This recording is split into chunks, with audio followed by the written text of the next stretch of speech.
नहीं coming sir. Yes coming. Good morning sir. बैठ। Thank you sir. आप अपना ब्रीफ इंट्रोडक्शन दें, नाम और जिले का नाम नहीं बताएं। जी सर, मेरी 10th की एजुकेशन आदर्श विद्या मंदिर तोरिंगा से, उसके बाद 12th की एजुकेशन शिव ज्योति सीनियर सेकेंडरी स्कूल कोटा से, उसके बाद मैंने ग्रेजुएशन में बीएससी बीएड इंटीग्रेटेड कोर्स किया है जो ग्लोबल एजुकेशन इंस्टीट्यूट सांचौर से, और आरएस में ये मेरा दूसरा प्रयास है, और क्रिकेट देखना और खेलना मेरी अभिरुचि। अच्छा, आपने 3 डिस्ट्रिक्ट से अलग अलग से अपनी एजुकेशन क्वालिफिकेशन पूरी की है, ऐसा करने का क्या कारण है? सर मेरी 10th तक की एजुकेशन होम डिस्ट्रिक्ट से ही हुई है। ठीक है। उसके बाद 12th में मैंने नीट की तैयारी के लिए मैं कोटा गया था, तो वहां से स्कूलिंग मेरी 12th की हुई है। उसके बाद पीटीईटी के एग्जाम के थ्रू बीएससी बीएड कोर्स के लिए जो कॉलेज आवंटित हुई थी वो सांचौर। आपका बेसिक एम तो है वो नीट में जाना था? जी था सर, अब नहीं था ना, भी बेसिक तो एम तो यही था। स्कूलिंग जब की थी फिर कोटा चले गए। कोटा में क्या है ऐसा कि ऑल इंडिया लेवल से है वो स्टूडेंट्स है वो कोटा में है, वो नीट और जेई की तैयारी के लिए क्या स्पेसिफिक है वहां पे? जैसा कोटा एक उत्तर भारत के एक तरीके से सेंटर में भी पड़ता है ज्योग्राफिकली देखें तो, और उसके बाद शुरुआत से नीट के सिलेबस के हिसाब से जो सारे सब्जेक्ट एक ही छत के नीचे पहले अलग अलग पढ़ाते थे, तो उस हिसाब से, और अच्छी अच्छी कोचिंग है, बंसल कोचिंग है, उसके बाद एलन वगैरह बड़े बड़े जो कोचिंग संस्थान है वो वहाँ रहे।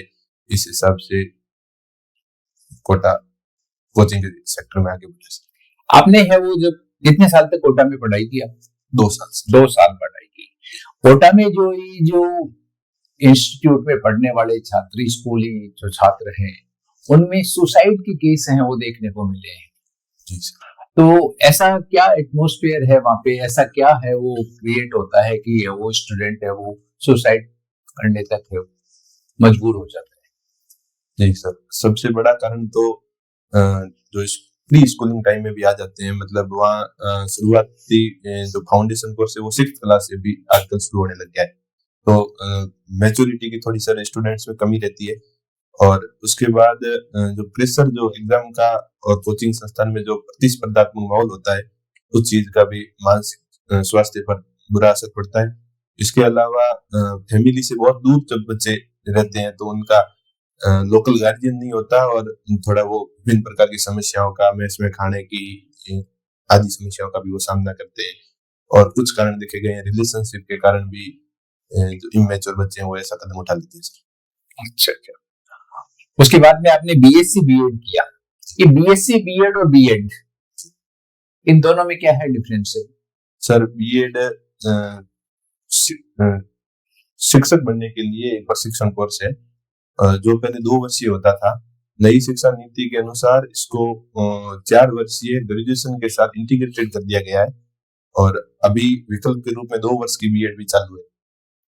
तो आपने है वो 2023 में किया। शिक्षक बनना आपका है वो यहाँ उद्देश्य ये हो गया, पहले नीट में जाना आपका ऑब्जेक्ट था, फिर आपने बीएससी बीएड करके ये शो कर रहे हैं कि आप है वो शिक्षक बनना चाहते हैं, तो फिर आरएस में है वो जाने का कैसे सोचा? जी सर, मैं ग्रामीण परिवेश से आता हूँ, तो थोड़ा गाइडेंस की कमी रही, और उसके बाद कहें तो सर प्लान बी के रूप में सर कुछ ना कुछ करना होता है, तो उस हिसाब से शिक्षक का बीएड मेरा प्लान बी के तहत है। और जब 1 वर्ष का भी उसमें बचाव हो रहा था, नहीं तो अलग अलग करते तो 5 वर्ष लगते, उस हिसाब से, और जो कॉलेज थी वो भी हमारे गांव के पास में ही थी, तो सर मैंने वो चुना। आज एक महत्वपूर्ण दिवस है। जी सर। कैसे? सर आज भारतीय संघ का बजट आ रहा है। क्या कारण है कि संडे को बजट है वो प्रस्तुत किया जा रहा है? जी सर, ये इतिहास में पहली बार हो रहा है आजादी के बाद कि ये रविवार के दिन बजट पेश किया जा रहा है। इसका कारण सर 1 फरवरी को बजट पेश करना हमारी प्रतिबद्धता रहती है सर पिछले कुछ समय से 2017 से। तो क्योंकि सर पहले लेखानुदान पारित करना पड़ता था, वो आजकल नहीं करना पड़ता है, क्योंकि 1 अप्रैल से जब वित्तीय वर्ष शुरू होता है उससे पहले बजट की सारी गतिविधियां पूरी करने के लिए हमने 1 फरवरी से बजट पेश करने की अपनी परंपरा डाली है, और संयोगवश इस वर्ष 1 फरवरी रविवार को है। ये तो लेखानुदान और बजट, इन दोनों में क्या डिफरेंस होता है?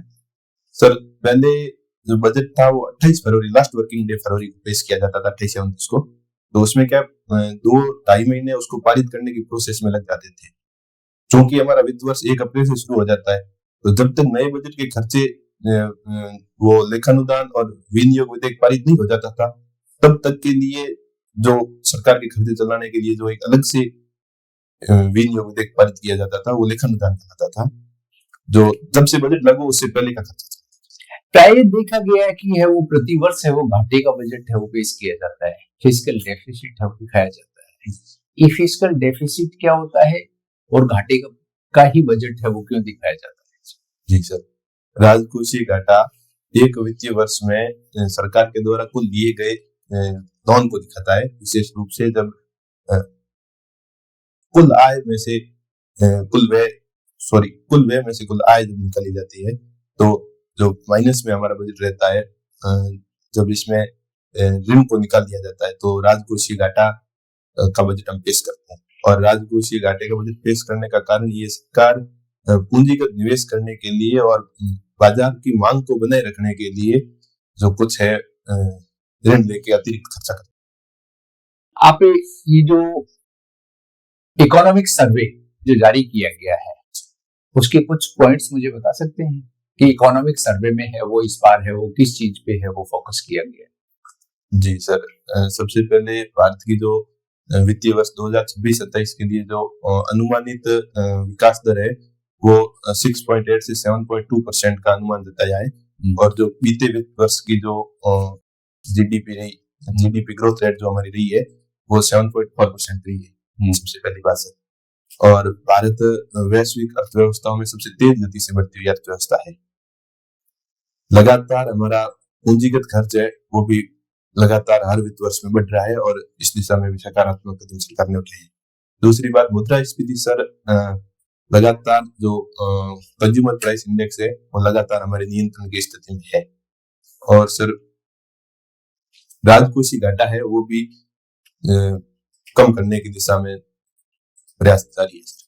ये आप ये देख रहे हैं लगातार इन्फ्लेशन जो रेट है वो काफी कम है, पहले की तुलना में है।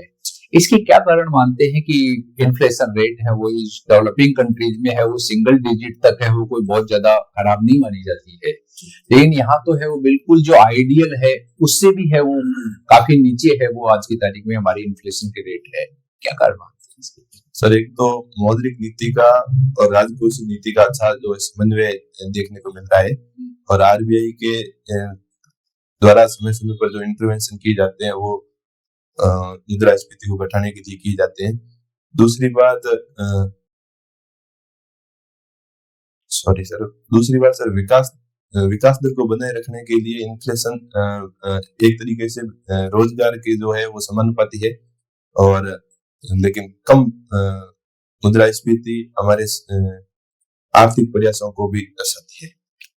अच्छा, अभी ये जो पुरस्कारों की घोषणा की गई, पद्म भूषण, पद्म विभूषण, पद्म भूषण और पद्मश्री, राजस्थान के कुछ लोगों को है वो पद्मश्री है वो दिया गया है, उनके बारे में कुछ बता सकते हैं? जी सर, राजस्थान की 3 हस्तियों को इस बार पद्मश्री पुरस्कार मिला है। एक श्री कफरुद्दीन खान जोगी जो डीग से बिलोंग करते हैं, उनको भपंग वाद्य में पद्मश्री मिला है, और जो पांडुन का कड़ा उनकी विशेष गायन शैली। उसके बाद श्री तगा रामदेव भील जैसलमेर से बिलोंग करते हैं, उनको अलगोजा वादन में पद्मश्री पुरस्कार मिला है। और उसके बाद स्वामी ब्रह्मदेव जी महाराज है, वो श्री गंगानगर से बिलोंग करते हैं, और समाज सेवा के क्षेत्र में उनको जो है पद्मश्री पुरस्कार मिला है। वो नेत्रहीन बच्चों के लिए हॉस्पिटल और स्कूल चला रहे हैं। कहाँ पे? श्री गंगानगर। शुभांशु शुक्ला को है वो कौन सा पुरस्कार दिया गया है? जी सर, शुभांशु शुक्ला को अशोक चक्र पुरस्कार दिया गया है। ये अशोक चक्र पुरस्कार है वो कब दिया जाता है? ये शांतिकालीन परिस्थितियों में सेना का सर्वोच्च वीरता पुरस्कार है, जो भारतीय सेना में शांति के दौरान जो वीरता भरे कार्य करते हैं उन सैनिकों को दिया जाता है। और राकेश शर्मा के बाद भारत के दूसरे अंतरिक्ष यात्री बनने का गौरव जो है वो सुभाष शुक्ला को मिलता है। ठीक है, आपने साइंस की पढ़ाई की है। जी। ये जीएसएलवी पीएसएलवी और अभी आजकल नया आ रहा है एनजीएलवी, क्या है? सर ये भारत के रॉकेट लॉन्चर हम्म, और ये उपग्रहों को अंतरिक्ष में एनजीएलवी में क्या अलग है? ये सर अब जो भारत का सर्वशक्तिशाली जो है वो जीएसएलवी है, उससे भी ज्यादा न्यू जनरेशन लॉन्चिंग व्हीकल है और इसमें और ज्यादा जो क्षमताएं हैं वो बढ़ाई गई। और लागत? सॉरी सर, इस बात में मुझे आरएलवी भी होता है एक। जी सर। ये क्या है? सर आप अनुमति दें तो मैं गैस कर सकता हूँ। रीयूजेबल लॉन्चिंग व्हीकल होता है जो एक बार जो पीएसएलवी और जीएसएलवी का कॉन्सेप्ट है वो एक बार लॉन्च कर देते हैं तो फिर वो दोबारा काम नहीं आ सकता, फिर वो अंतरिक्ष में नष्ट होता है। और ये रीयूजेबल होगा, वो वापस उसकी अपना जो भी उद्देश्य पूरा करके और उपग्रह को प्रक्षेपित करके अपन वापस उसको दोबारा यूज भी ले सकते हैं। तो इससे जो है खर्च की बचत होगी और जो हल्के उपग्रह है उनको अधिक संख्या में अपन जो है प्रक्षेपित कर सकते हैं। ठीक है, जैसे अभी रुपये का डेप्रिसिएशन हो रहा है जी, तो इससे क्या बेनिफिट है इंडिया के लिए? जी क्या सर। चैलेंजेस हैं? सबसे पहले सर बेनिफिट की बात करें तो इससे हमारा एक्सपोर्ट सस्ता होगा और जो ट्रम्प की जो संरक्षणवादी टैरिफ नीतियां उससे हमारे निर्यातकों पर जो नेगेटिव इम्पैक्ट है उसका कम होगा। और इसके नेगेटिव पॉइंट्स में देखें तो मुद्रा की क्रय शक्ति कम हो रही है और हमारे आयात है वो थोड़े महंगे हो रहे हैं और ओवरऑल हमारे जो अर्थव्यवस्था की साख है वो भी थोड़ी। ठीक है, तो रुपये जैसे डेप्रिशिएट हो रहा है तो मॉनेटरी पॉलिसी के अलावा क्या मेजर लिए जा सकते हैं इसको स्ट्रेंथन करने के लिए? जैसे आरबीआई डॉलर वगैरह सेल करता है, वो एक ऑपरेशन होता है आरबीआई के द्वारा। इसके अलावा क्या ऑपरेशंस हो सकते हैं? सर मौद्रिक नीति के अलावा सर मेरे को याद नहीं आ रहा सर। जैसे वह रुपये डेप्रिसिएशन के कारण क्या है? सर सबसे बड़ा कारण तो डॉलर का लगातार मजबूत होना और वैश्विक बाजार में अनिश्चितता का बढ़ना और विशेष रूप से आरबीआई भी इसमें कोई इंटरवेंशन नहीं कर रहा है क्योंकि ये हमारे निर्यातकों को फिलहाल सुरक्षा प्रदान कर रहा है, इसलिए उसके मौद्रिक नीति। ये तो एक कारण हो गए। मेन कारण जैसे इकोनॉमी में होते हैं प्रोडक्शन एक्सपोर्ट की कमी, ये भी कोई कारण पड़ता है कि जियोपॉलिटिक्स एक्सपोर्ट बास्केट है वो ग्लोबली बहुत ही कम है जी, तो उसको बढ़ाना चाहिए क्या? जी सर। अपने चाइना का भी युआन है जी, वो इतना डेप्रिशिएट नहीं हो रहा जितना इंडिया का हो रहा है। जी सर, चाइना का युआन है वो अपने से आधी रेट लगभग चल रहा है, 60 रुपए डॉलर पे चल रहा है। तो इनके पीछे उनका जो है निर्यात बहुत ज्यादा है, उनको विदेशी मुद्रा उस मात्रा में प्राप्त होती है और वैश्विक व्यापार भी चाइना ने अधिकतम देशों के साथ अपनी मुद्रा में करना शुरू कर दिया। ये बड़ा बार्टर सिस्टम कर देना चाहिए धीरे धीरे। बार्टर सिस्टम कर दे तो नहीं सर, बार्टर सिस्टम जो हमारे प्राचीन समय में किया जाता था वो हमें पीछे की तरफ वापस नहीं जाना चाहिए। अच्छा, अभी जैसे गोल्ड और सिल्वर के प्राइसेस हैं वो ऐसे सडनली क्रैश हो गए जी, तो पहले तो इनके प्राइस राइज के क्या कारण थे और अब कम हुए तो उसके क्या कारण है? जी सर, प्राइस राइज के अपन कारण देखें तो चांदी का और गोल्ड का बहुत ज्यादा इंडस्ट्रियल यूज होने लग गया और देश विश्व की बहुत सारी जो है रिजर्व बैंक वो गोल्ड और गोल्ड को अपने भंडारों में उन्होंने निवेश करना शुरू कर दिया, बहुत ज्यादा स्टॉक करना शुरू कर दिया क्योंकि जो वैश्विक अनिश्चितताओं के चलते धातु एक सुरक्षित माध्यम होता है और चीन भी बड़ी मात्रा में इसको अपने पास इकट्ठा कर रहा है। भारतीय आरबीआई भी इसको अपने पास जमा कर रही है। दूसरा सर, भारतीय समाज का जो विशेष रूप से आकर्षण है वो आभूषणों के प्रति रहा है, वो भी एक वो तो शुरू से रहा है, ऐसे अचानक से थोड़ी बढ़ा, इतना प्राइस बढ़ा जी और सर। गिरने का क्या कारण है? और गिरने का तो थोड़ी सी गिरावट देखी गई, जो कि थोड़ी सी सिल्वर प्राइस सिल्वर का तो बहुत ज्यादा, लेकिन फिर भी सर अभी जो जनवरी के लेवल में जितनी बड़ी थी उतनी वापस गिरी है पहले की तुलना में, तो अभी भी बहुत ज्यादा है सर। उसका सर एक तो बड़ा कारण है कि अ, जो रिजर्व बैंक ऑफ अमेरिका, जिसको फेड कहते हैं, फेड रिजर्व, उसके जो चेयरमैन है उनको बदल दिया गया है, केविन वॉश करके जो नए चेयरमैन की घोषणा की गई है। तो उनकी जो मौद्रिक नीति है वो थोड़ी सख्त मौद्रिक नीति है, तो उससे लोगों ने वापस डॉलर मजबूत होगा तो डॉलर में निवेश किया है। दूसरा, पहले जिन्होंने चांदी और गोल्ड खरीद रखा था उन्होंने भी जब प्राइस हाई देखे तो अपने जो है प्रॉफिट बुकिंग करना शुरू कर दिया, और एकदम प्राइस राइज करने के बाद शॉर्ट सेलिंग ने भी बड़े स्तर पर इसकी प्राइस गिराने में भूमिका अदा की। ठीक है, राजस्थान में जैसे आप रहते हो जिस एरिया में, वहाँ पे सामाजिक समस्याएं भी होंगी जी। कौन कौन सी हैं? सर मुख्य रूप से सामाजिक समस्याओं में महिलाओं का अति पिछड़ापन, जिसके कारण दहेज ठीक है, एक हो गई और मतलब पांच दूस, बताओ। दूसरी सर मृत्यु बोझ एक बहुत बड़ी सामाजिक समस्या है। ठीक है, तीसरी सर बाल विवाह एक बहुत बड़ी सामाजिक समस्या है। चौथी जो नशावर्ती और नशे की जो सामाजिक स्वीकार्यता है वो भी एक बहुत बड़ी सामाजिक समस्या है। तो इन समस्याओं से निपटने के लिए गवर्नमेंट क्या क्या प्रयास कर रही है? एक जैसे 4 समस्याएं आपने बताई, उन चारों के क्या समाधान अभी गवर्नमेंट कर रही है, क्या प्रयास हो? विशेष रूप से सभी चीजें राजस्थान सरकार के कानून के द्वारा प्रतिबंधित है, भले अपन मृत्यु भोज की बात कर लें, बाल विवाह की बात कर लें, नशा सब प्रतिबंधित है, दहेज भी प्रतिबंधित है। पहले लेवल पे तो ये काम किया जा रहा है। दूसरे लेवल पे इनकी पॉलिसीज का एक्टिवली जो इम्प्लीमेंटेशन है वो भी किया जा रहा है, तो उस हिसाब से राजस्थान सरकार रोकने की प्रयास कर रही है। तीसरा, जो विशेष अवसर होते हैं जब बाल विवाह ज्यादा होते हैं या फिर दहेज प्रथा की भी ज्यादा समस्या होती है, विशेष अवसर जैसे बाल विवाह आखा तीज के समय होते हैं, तो उस समय भी राज्य सरकार विशेष गाइडलाइन जारी करके अपने प्रशासन को जो है वो एक्टिव करती है और स्थानीय प्रशासन की भी जवाबदेही तय करती है। इस हिसाब से और जन जागरूकता भी एक बड़ा माध्यम है जो ये कम करने का प्रयास करता है। बाल विवाह के लिए हमने न्यूनतम आयु भी तय कर रखी है। अच्छा, चलो मान लो आप एक एटम हो, तो आपके जीवन में क्या इलेक्ट्रॉन है, क्या प्रोटॉन और क्या न्यूट्रॉन है, और न्यूक्लियस क्या है? जी सर, मैं 10 सेकंड का समय दे सकता हूँ।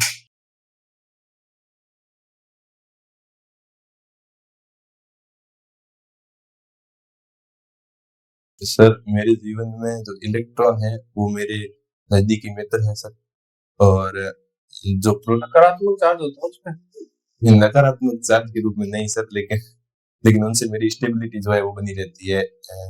स्टेबिलिटी न्यूक्लियस से आती है, इलेक्ट्रॉन से आती है? सर दोनों से मिलके आती है सर, बाहरी रूप से इनसे, और जो मेरा सपोर्ट सिस्टम है वो है।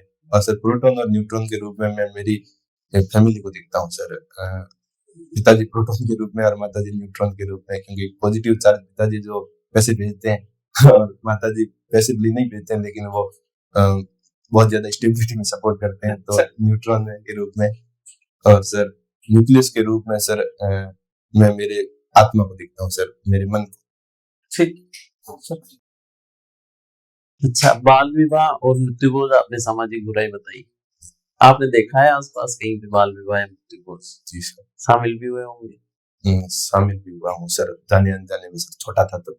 अच्छा, फिर आपने कभी ऐसे सोचा आपके न्यूक्लियस से, आपकी आत्मा से?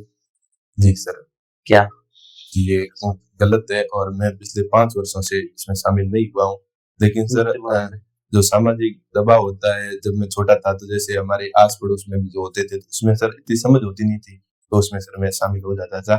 लेकिन विशेष रूप से सर मृत्यु भोज के तो मैं खिलाफ हूँ, ना तो मैं मृत्यु भोज का खाना खाता हूँ, ना हमारे परिवार में कोई खाता है।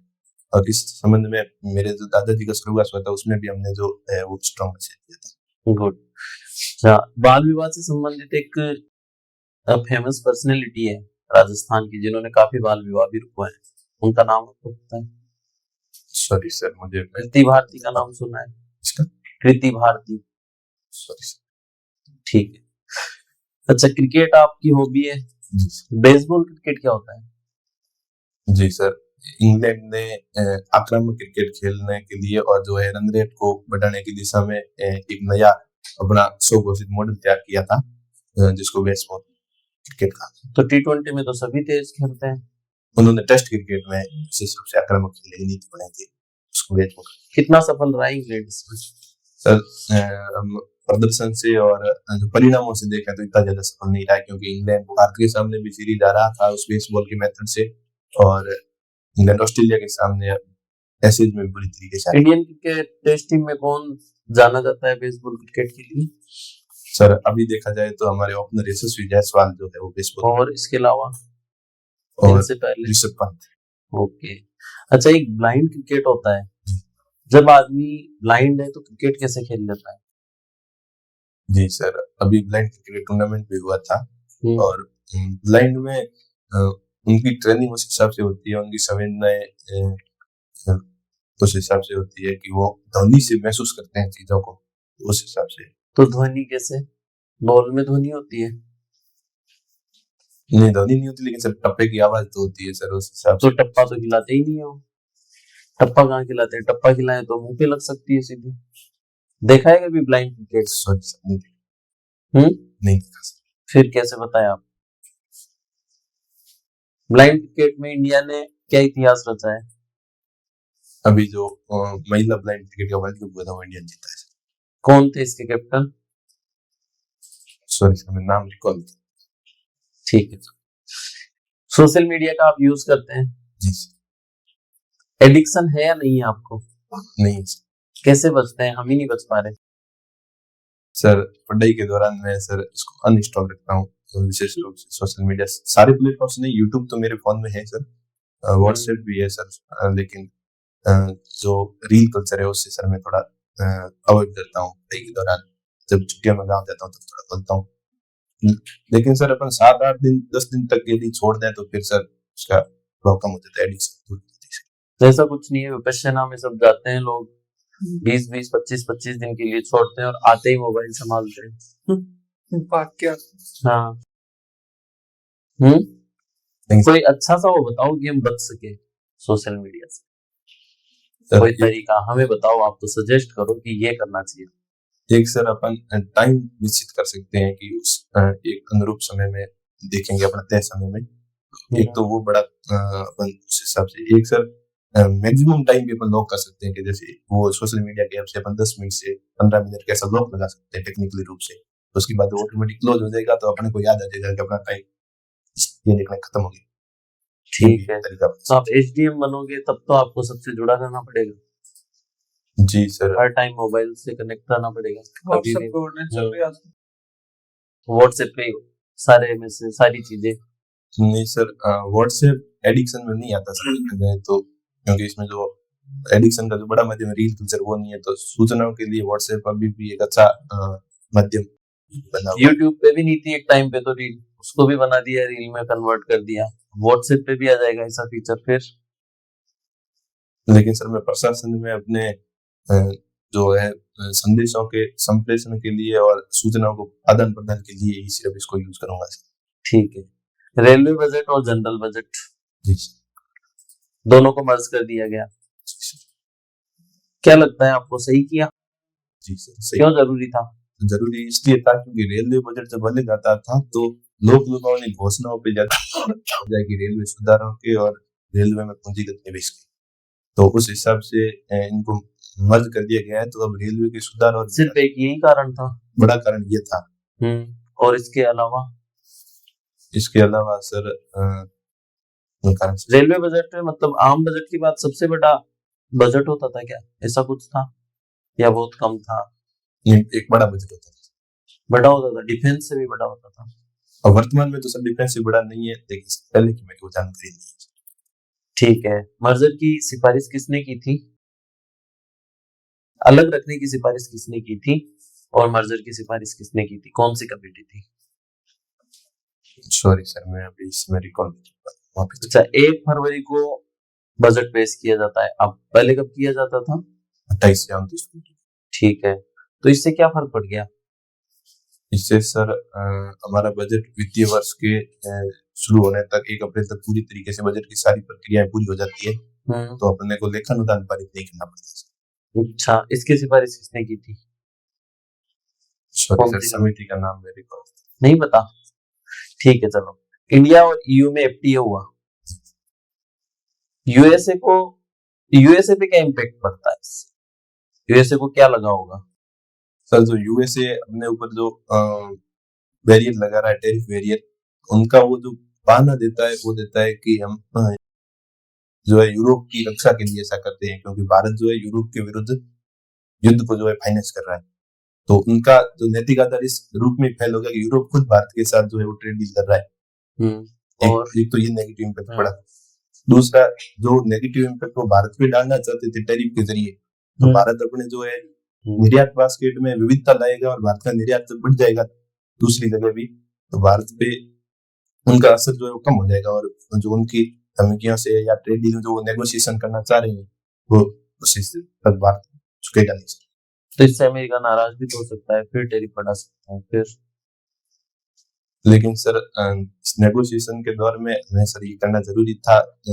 टैरिफ सर अभी भी उन्होंने बढ़ा ही रखे और हम उनका सामना सर करने के लिए तैयार हैं। तो अनिश्चितता के इस दौर में अमेरिका का साथ भी तो जरूरी है, आपको नहीं लगता? कूटनीति के रूप में हमारी जो है ट्रेड डील पे बात चल रही है, लेकिन सर इसके लिए धमकियां सह करके या डरने का या झुकने का कोई मतलब सर नहीं। ठीक है, ब्रिक्स के मेंबर्स कौन कौन से हैं? 5 के अलावा बताना ना, बाकी के जो नए बने कौन कौन से? सर मैं थोड़ा सोच रहा हूँ सर। इंडोनेशिया, सऊदी अरब, ईरान, सॉरी सर नए मेंबर बनाए इतनी मुश्किल से, किस लिए बनाए थे नए मेंबर, आपको क्या लगता है? सर ब्रिक्स के आधार को और ब्रिक्स के प्रभाव क्षेत्र को बड़ा करने के लिए और बहुध्रुवीय विश्व का निर्माण करने के लिए और एक डीडॉलराइजेशन भी इसका एक बड़ा मुद्दा है। अच्छा चलो बहुध्रुवीय विश्व मान लेते हैं, है वर्तमान में? वर्तमान में देखा जाए तो सर द्विध्रुवीय विश्व है। द्विध्रुवीय है? हम कौन मोटे तौर पर देखा था सर, हम कौन से ध्रुव के साथ हैं? हम स्वतंत्र विदेश नीति के तहत फिलहाल किसी एक भी गुट में, हम गुट निरपेक्ष आंदोलन के तहत किसी भी एक गुट में नहीं है। फिर तो ये तीसरा ध्रुव हुआ।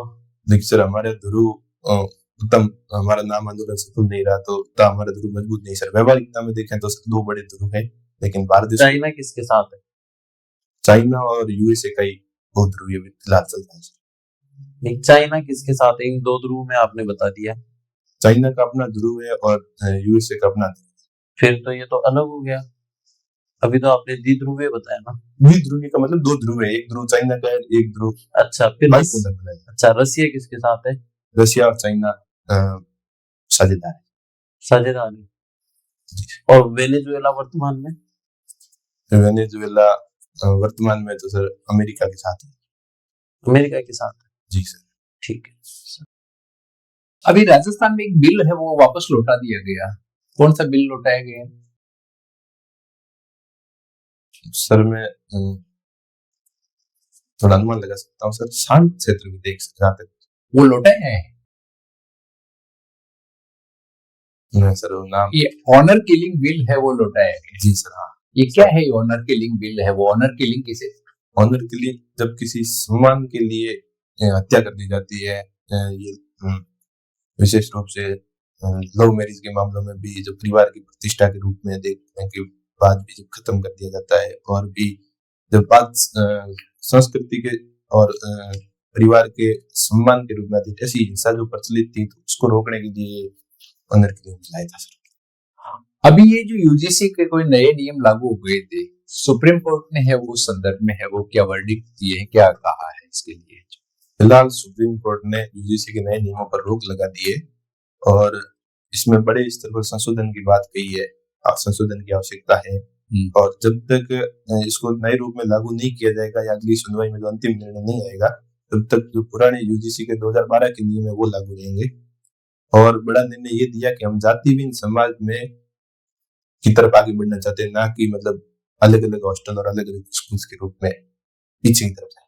ठीक है, बांग्लादेश में चुनाव हो रहे हैं जी सर। ये हमारे लिए है वो, यानी कि भारत के लिए बहुत अहम है, ऐसा क्यों कहा जा रहा है? जी सर, क्योंकि बांग्लादेश अभी राजनीतिक हलचल और अस्थिरता के दौर से गुजर रहा है, जो भारत के हितों के जो रक्षा के लिए और हमारे अंतर्राष्ट्रीय संबंधों के लिए बांग्लादेश से संबंध बहुत ज्यादा जरूरी है, क्योंकि भारत जो सबसे लंबा जो बॉर्डर शेयर करता है वो भी बांग्लादेश के साथ करता है।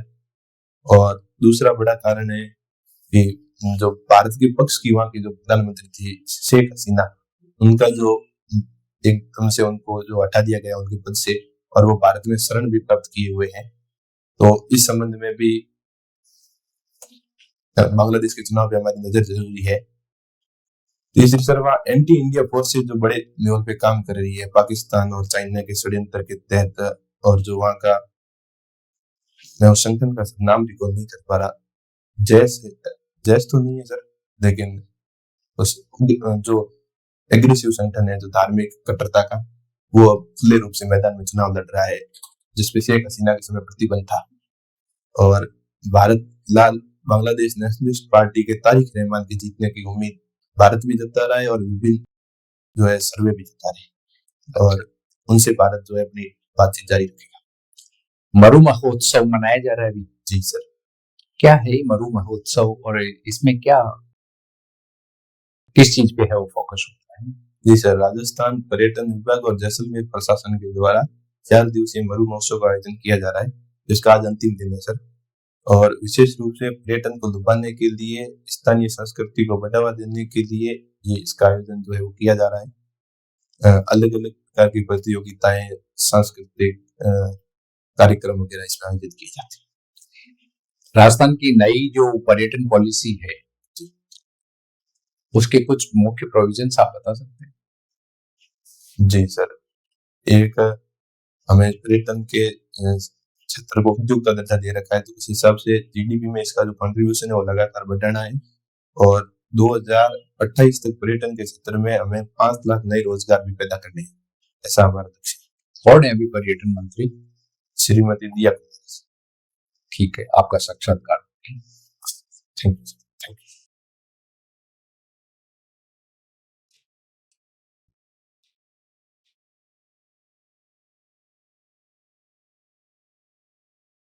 हाँ आओ बैठो। क्या विश्लेषण किया आपने आपके जो इस मॉक इंटरव्यू का? सर बड़ी रूप से सर 2-4% मेरे को नहीं आया था, थोड़ा मैं घबरा गया था सर। एक तो ये सर, घबराहट चेहरे पे नहीं थी, लेकिन कोई खास बात? घबराहट चेहरे पे नहीं थी।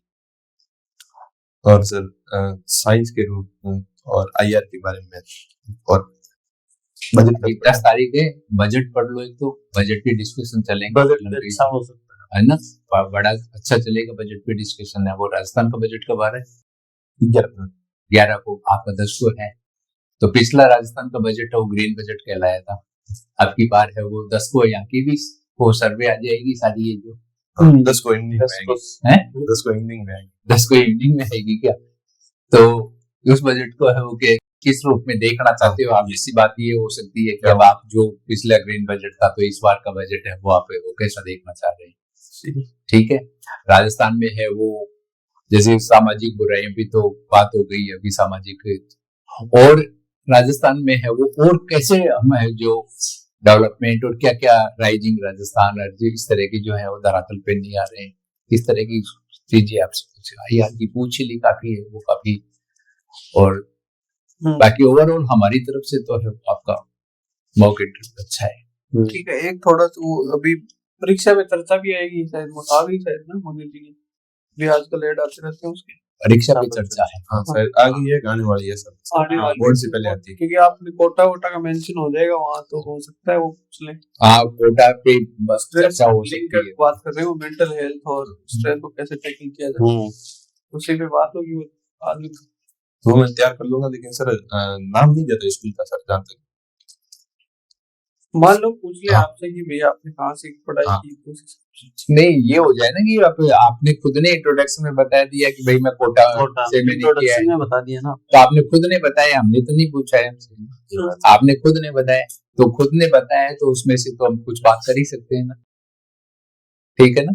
और एक थोड़ा सा ऐसे आपका देसी लहजा सा आता है बीच में, जैसे वो चांदी की आपने कहा थोड़ी सी गिरावट हुई, फिर थोड़ी मैं कहा, सी। थोड़ी सी बता रहे हो 25, नहीं सर थोड़ी थोड़ी सी है वो, तो उस फ्लो एक नहीं, वो बोलने का है ना आपको, जैसे वो चेंज करना पड़ेगा। आवाज का तो आपका यही रहेगा, हाँ क्योंकि आपकी आवाज में थोड़ा भारीपन है। जी। समझ गए आप? तो वहां पे अगर बिल्कुल आप वैसे इनफॉर्मल हो जाते हो ना, हाँ, उसमें फॉर्मल हो जाते हो आर्गुमेंट में आ गए, आर्ग्यूमेंट में, तो वो एक बार वो जो वहां पे फॉर्मल आर्गुमेंट में नहीं आना, स्ट्रेस नहीं दिखाना, नहीं आता है कोई क्वेश्चन स्ट्रेस। और वर्ड बाइपोलर है या मल्टीपोलर है? मल्टीपोलर है। मल्टीपोलर।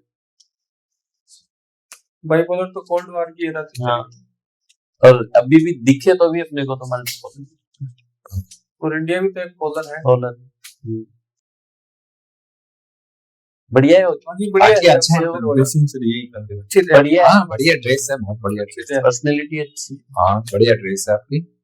राजस्थान की असेंबली की जो प्रोसीडिंग्स हैं चल रही है, उसको थोड़ा सा देख ये लेना, कोई चर्चा हो। मिठाई खिलाएंगे। है?